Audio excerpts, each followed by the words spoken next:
वो पेशेंट जिसको जैसे कि अगर किसी को बुखार है, किसी को पेट दर्द है, ठीक है, किसी को आँखों में तकलीफ़ हो रही है, ठीक है, तो मतलब ऐसी सी मतलब नॉर्मल सी है और जो घर पर ट्रीट नहीं हो रही ना, ऐसी कंडीशन में है ना, जो पेशेंट है वो हॉस्पिटल जाता है। और हॉस्पिटल में क्या करते हैं कि उसको है ना सिर्फ डॉक्टर से मिलना होता है, पहले स्लिप लेनी होती है अपनी नाम की। उसके बाद जो रिसेप्शन वाले उसको जहाँ भेजते हैं कि आपको जो है इस वार्ड में जाना है और या फिर इस ओपीडी में जाना है, तो वहाँ वाले डॉक्टर उसको देखते हैं, ठीक है, और उसका इन्वेस्टिगेशन करते हैं, ठीक है, लाइक उसके ब्लड टेस्ट हैं या उसके चेस्ट एक्सरे है, ठीक है, या अल्ट्रासोनोग्राफी है, तो ऐसे ऐसे उसके इन्वेस्टिगेशन होते हैं लैब के अंदर। उसके बाद क्या होता है कि लैब इन्वेस्टिगेशन होने के बाद उसको मेडिसिन देते हैं और उसको घर भेज देते हैं। और फॉलो अप केयर का मतलब होता है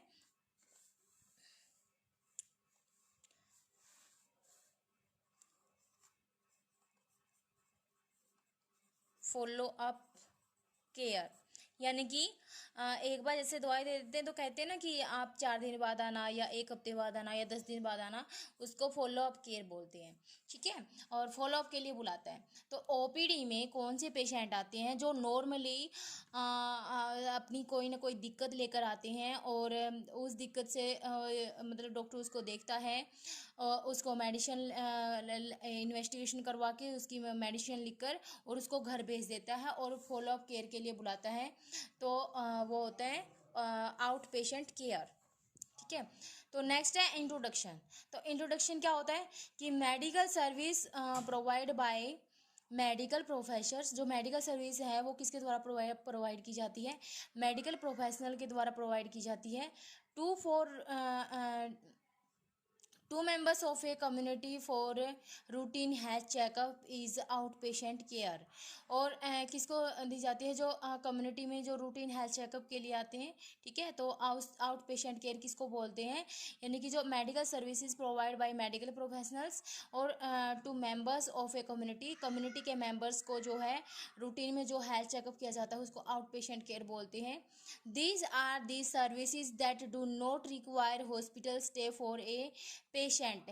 इसके लिए पेशेंट को हॉस्पिटल में स्टे मीन्स हॉस्पिटल में रुकने की ज़रूरत नहीं होती।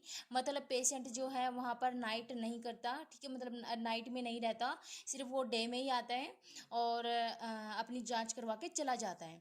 The procedure involved include managing the front office, documenting, directing the patient to the concerned specialist, guiding for laboratories investigation, assisting in examination, dispensing medicines and follow up, ठीक है। देखो वो आ गई वही बात कि यह जो प्रोसीजर है इसके अंदर कौन कौन सी चीज़ें इन्वॉल्व होती हैं। सबसे पहला जो है वो फ्रंट ऑफिस जो है वो मैनेज होना चाहिए। जो फ्रंट ऑफिस होता है वो काउंटर होता है, ठीक है, काउंटर यानी कि रिसेप्शन बोलते हैं काउंटर को। तो जो काउंटर होता है वो फर्स्ट ऑफिस होता है हर एक इंस्टीट्यूट में।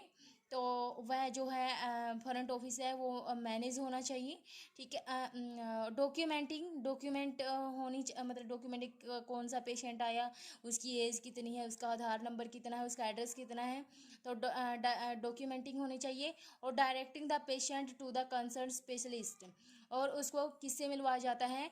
जो मान ले कि उसको आई से रिलेटेड कोई दिक्कत है तो उसको ऑप्थेल्मोलॉजिस्ट से मिलवाएंगे, ठीक है। अगर उसको हड्डियों से रिलेटेड कोई दिक्कत है तो उसको ऑर्थोलॉजिस्ट से मिलवाएंगे।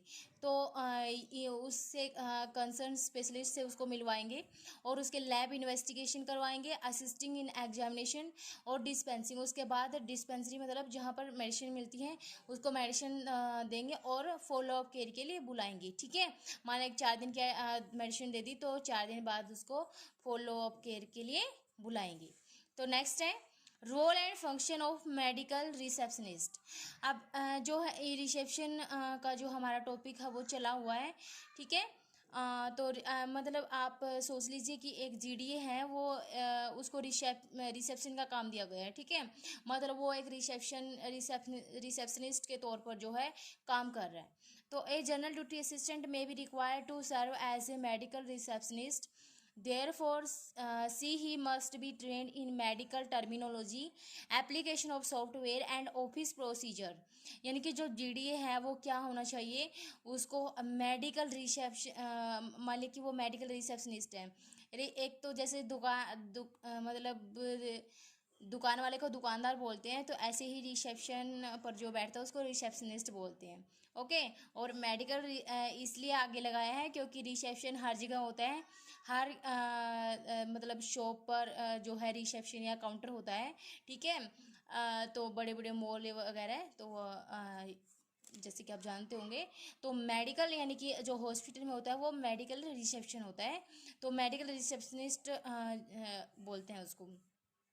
तो उसको क्या होना चाहिए, वह ट्रेंड होना चाहिए सबसे पहली बात तो, ठीक है। वो उसको मेडिकल टर्मिनोलॉजी आनी चाहिए। मेडिकल टर्मिनोलॉजी का मतलब होता है कि वो छोटी छोटी टर्म, ठीक है, जो मेडिकल लाइन में है ना, मतलब हमेशा है ना हम शॉर्ट टर्म यूज करते हैं, ठीक है, हमेशा शॉर्ट टर्म यूज होएगी मेडिकल लाइन में, ठीक है। जैसे कि आउट पेशेंट डिपार्टमेंट के लिए OPD है, इन पेशेंट डिपार्टमेंट के लिए IPD है, ठीक है, ICU है, इंटेंसिव केयर यूनिट, यानी कि हर एक जो चीज़ है ना उसकी शॉर्ट फॉर्म यूज होती है। तो आगे है कि उसको है ना ऑफिस प्रोसीजर का के बारे में पता होना चाहिए। The reception is usually located near the entrance of a hospital. ये हॉस्पिटल के एंट्रेंस में जो है होता है, ठीक है। यानी कि जब हम हॉस्पिटल एंट्री करते हैं तो एंट्री करते ही जो है रिसेप्शन हमें बिल्कुल सामने दिखेगा। तो नेक्स्ट है the reception's job is not is to handle visitors and queries, direct visitors to the public relationship officer and coordinate with other hospital. तो जो रिसेप्शनिस्ट हैं उसकी जॉब जो है, उसका काम जो है वो क्या होता है कि वो विजिटर को हैंडल करता है, ठीक है। और डायरेक्ट विजिट मतलब एक विजिटर से लेकर जो पब्लिक रिलेशनशिप ऑफिसर, मतलब हर एक हॉस्पिटल में एक PRO होता है, ठीक है, जिसका पब्लिक के साथ रिलेशनशिप होता है, ठीक है।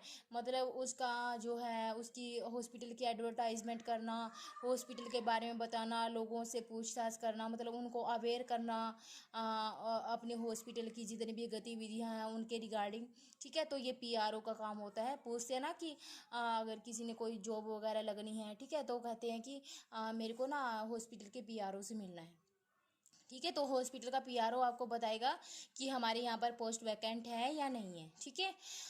तो नेक्स्ट है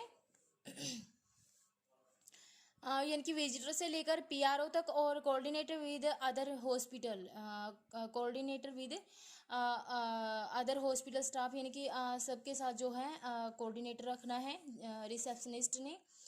ए hospital reception usually function 24/7 days, यानी कि 7 डेज, यानी कि एक वीक में 7 डेज होते हैं, और एक डे में क्या होता है 24 हावर्स होते हैं, यानी कि 7 दिन 24 हावर्स, यानी कि दिन रात जो है रिसेप्शन के जो फंक्शन है वो चलते रहते हैं, ठीक है, एक्टिव रहते हैं। In hospital where to reception does not function during the night and alternative arrangement is made to help patient and their relatives. यानी कि कुछ हॉस्पिटल हैं जिसमें जो है रिसेप्शनिस्ट रात को जो है फंक्शन नहीं करता, मतलब रात को अपनी ड्यूटी नहीं करता।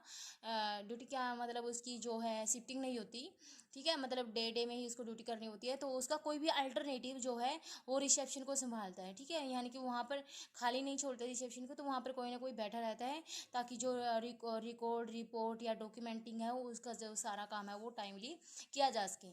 और जो बिलिंग वगैरह है वो तो डे में ही होती है, ठीक है। तो बिलिंग वगैरह के लिए तो जो है रिसेप्शनिस्ट ही हैंडल करता है सारी चीज़ें। Next, the size of the reception area and facilities offered by it depend on the size of the hospital and number of visitors and patient।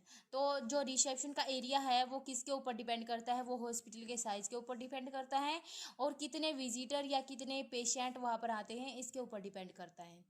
तो नेक्स्ट है हमारा